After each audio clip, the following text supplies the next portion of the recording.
अस्सलामुअलैकुम, मैं हूं सबा भट्टी और आप देख रहे हैं MAT 20 न्यूज HD। आइए नजर डालते हैं आज की अहम खबर पर।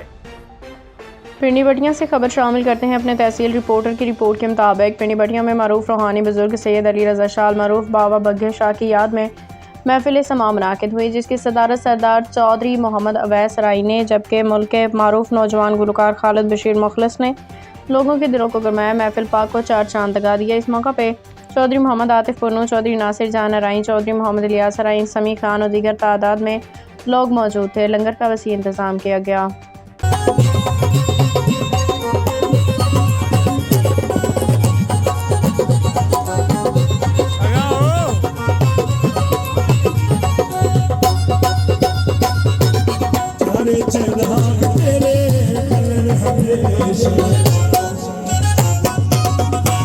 चला